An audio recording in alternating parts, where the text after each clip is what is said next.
Innis sagalee guddaadhaan, yeroon firdi isaa waan ga'eef Waaqayyoon sodaadhaa, ulfinas kennaafi. Isa Waaqa lafa, galaana, burqituu bishaanii uumeefis sagadaa jedhe. Mul'ata Yohaannis 14:7. Ergaan kun xumura seenaa lafaa fuuldura namni hundinuu Waaqayyo isa dhugaadhaaf sagaduudhaan sagada Waaqa sobaa jalaa akka ba'uuf kan lallabamudha. Haa ta'u malee namoonni ergaa kana ni lallabna jedhan iyyuu utuu hin beekin Waaqa sobaaf sagadaa akka jiran hin beekan. Nuti saba Waaqayyo filateedha warra ofiin jedhan akkamitti Waaqa kiristaanonni addunyaa kanaa sagadaniifiif sagadaa ergaa kana immoo itti lallabna jedhu utuu garaagarummaan gidduun jiraatin. Kun gaaffii guddaa deebii barbaadudha. Akka waliigalaatti addunyaa kiristaanaa keessatti Waaqayyo tokkummaa waaqota sadiidha jedhu. Kana waan ta'eefis immoo sadanuma isaaniitu yookiin tokkummaa waaqota sadanii yookiin sadan tokkummaatu waliin waan hundumaa uume sadanuma isaaniitiif sagannis mala jedhanii amanu. Yoo kun dhugaa ta'e hundumtuu waanuma tokko amanaa jira hooti ergaan kun lallabamuun isaa maaliif barbaachisaa? Yeroon itti Waaqayyo inni dhugaan karaa ilma isaa Yesuus Kiristoosiin biyya lafaatti faradu ga'eera. Firdii sana jalaa ooluudhaaf wanti guddaan akkuma macaafni qulqulluun jedhu Waaqayyoon sodaachuu fi ulfinas kennuufidha. Akkasumas isaaf sagaduudha. Dubbiin guddaan garuu yoo Waaqni nuti ulfina kennaafii jirruu fi sagadaafii jirru Waaqayyo isa dhugaa nuyi ta'e maal nu fayyada? Hundisaayyuu akkasumaan mitiire Waaqayyo isa dhugaa fi sagaduu dura isa beekuutu dursa. Macaafni qulqulluun uumaan samiif lafaa akkasumas galaanaaf burqoota bishaanii eenyu akka ta'e adda baasee nutti hima. Macaafa Isaayyaas 37:16 irratti yaa Waaqayyo gooftaa maccaa Waaqayyo isa kan Israa'el yaa isa kiruubeel gararraa jiraattu ati Waaqaaf lafa uumteetta kophaa kees moota lafaa irratti Waaqayyoodha jedha.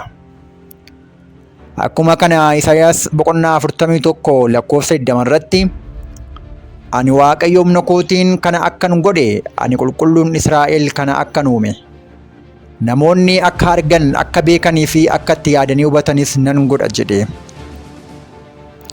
Bifa wal fakkaatuun Isaayyaas 42:5 irratti Waaqayyo gooftaan inni bantiiwwan waaqaa diriirse inni biyya lafaa fi wanta isa irratti biqilu uume inni lafa irratti namootaaf hafuura kenne warra lafa irra jiraatan hundumaafis jireenyas kenne. Ani Waaqayyoodha ani qajeelummaadhaan si waameera ani harka sin qabaa sin eegas saba ani kakuu galeefiif saba lafarraatiifis ifa akka taatuuf si kenneera jedha. Macaafa Isaayyaas 45:12 irrattis ani lafa uumeen namoota isa irratti uume bantiiwwan waaqaa anatu harka kootiin diriirse macca isaanii hundumaas anatu abboome. Waaqayyo inni bantiiwwan waaqaa uume inni Waaqayyoodha.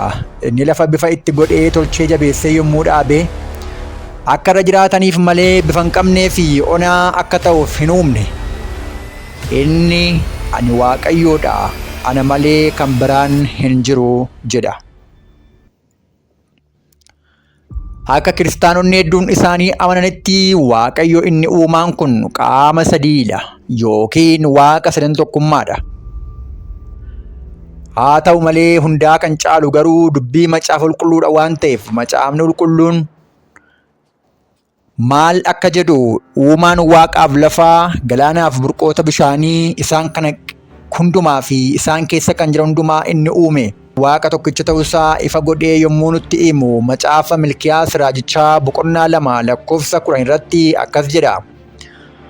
Hundumti keenya abbaa tokkicha qabna mitiiree Waaqayyo isa tokkichatu hunduma keenya uume mitiiree maaliif nuyi walii keenyaaf amanamuu dhabnee walirratti ka'uudhaan kakuu abboota keenyaa cabsina ree? Dubbiin kun dubbii baay'ee ajaa'ibaaf murteessaadha. Waaqayyo tokkichatu hunduma keenya uume mitiiree jedha. Waaqayyo tokkichi inni hunduma keenya uume, inni waan hundumaa uume. Akkasumas Macaafni Qulqulluun Waaqayyo tokkicha yommuu jedhu Waaqayyo Abbaa isa hundumaa gararraa jiru, Waaqa tokkicha, Waaqa dhugaa, Waaqa jiraataa akka ta'e malee Waaqa sadan tokko akka hin taane ifa godhee yommuu nutti himu Hojii Ergamootaa boqonnaa 4 lakkoofsa 24 fi 27 irratti akkas jedha. Isaan yommuu kana dhaga'an hundumti isaanii erga takkaa sagalee isaanii ol fudhatanii Waaqayyoon kadhatanii, Gooftaa guddaa, si'i waaqaaf lafa, galaanas isaan kana keessa kan jiran hundumaas kan uume.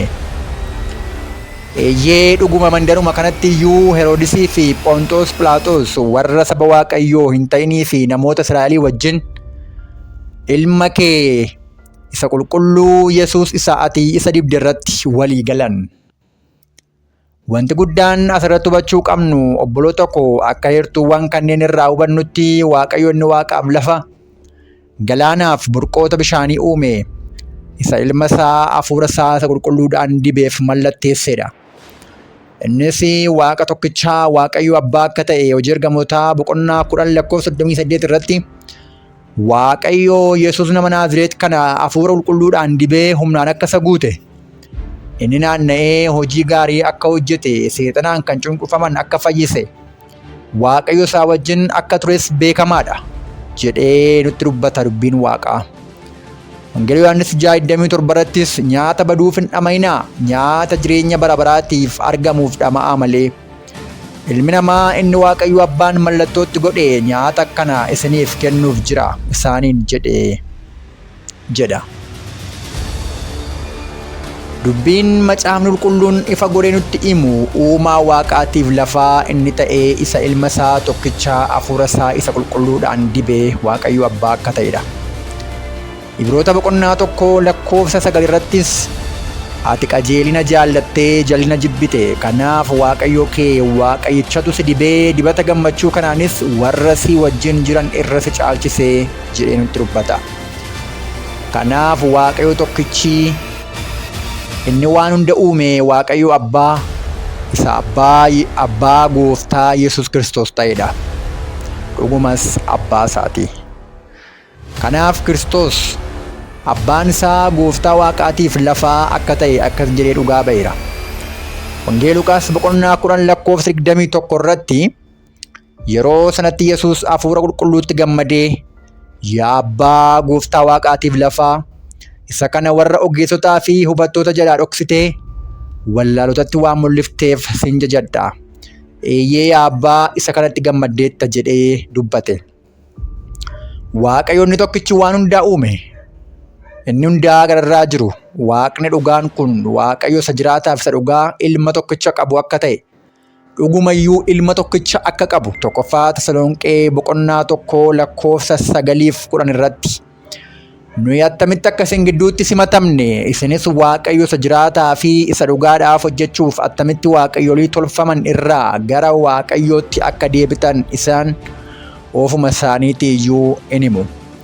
Deebi'uun keessanis ilma isaa isa waaqarraa dhufu, isa inni warra du'an keessaa kaase, Yesuus isa dheekkamsa dhufu jalaa nu oolchuu eeggachuudhaaf jedha. Waaqni jiraataan, Waaqni dhugaan ilma tokkicha isa qabu, Waaqa tokkichaa, Waaqa dhugaa akka ta'e nutti hima. Wangeelii Yohaannis boqonnaa 17 lakkoofsa 1 fi lakkoofsa 3 irrattis dubbii kana erga dubbatee booddee Yesuus gara Waaqaatti ol ilaalee, yaa Abbaa yerichi ga'eera, ilmi kee ulfina akkasiif kennuuf ilma kee gara ulfinaatti ol fudhadhu. Si Waaqayyo isa tokkicha isa dhugaa Yesuus Kiristoosiin isa ergites beekuun isaanii jireenya bara baraatii jedhee dubbate.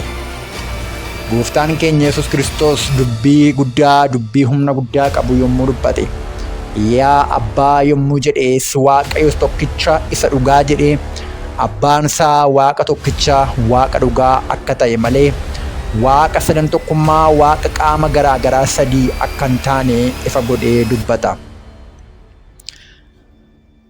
Akkuma kana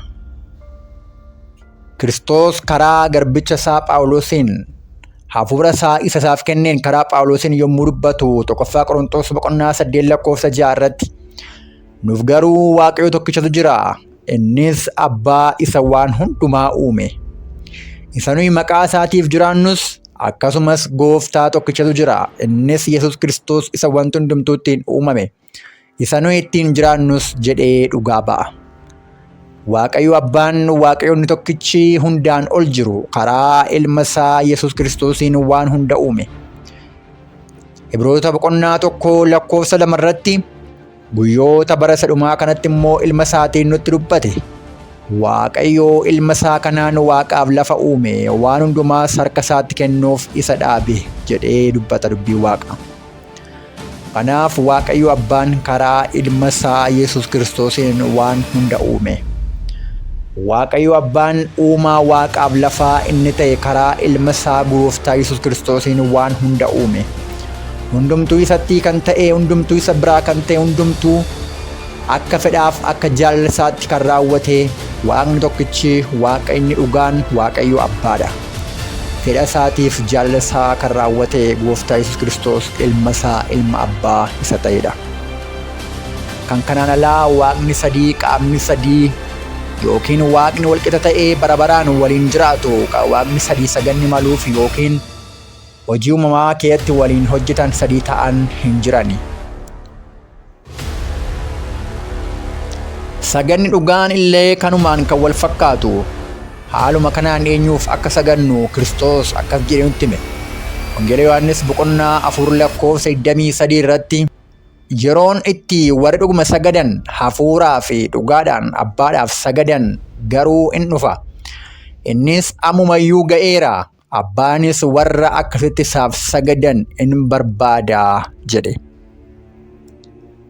Eeyyeen uumaa waaqaaf lafaa inni ta'e inni hundaa gararraa jiru. Inni ilma tokkicha qabu Waaqayyo Abbaan Waaqa warra hafuuraaf dhugaadhaan isaaf sagadan barbaaduudha. Hafuura isaatiin guutamanii dhugaa isa ta'e Yesuus Kiristoos karaa ilma isaatii karaa Yesuus Kiristoosiin warra isaaf sagadan barbaada. Efesoon boqonnaa 5:20 irratti ammallee dubbii Waaqayyoo yeroo hundumaa waan hundumaafuu maqaa Gooftaa keenya Yesuus Kiristoosiin Waaqayyo Abbaadhaaf galata galchaa jedha. Bifuma wal fakkaatuun Qolaasaayis 3:17 irratti dubbiidhaan yookiis gochaadhaan waan humti isin hojjettan hundinuu maqaa Gooftaa Yesuusiin haa ta'u. Isumaanis Waaqayyo Abbaadhaaf galata dhiyeessaa. Tokkoffaa Phexros boqonnaa 4:11 irratti inni dubbatu isa Waaqayyo jedhe haa dubbatu. Inni waa hojjetus humna Waaqayyo isaaf kenneen haa hojjetu. Waaqayyo waan hundumaan karaa Yesuus Kiristoos ulfina haa argatu. Isaaf ulfinniif aangoon baraa hamma bara baraatti haa ta'u. Ameen jedha.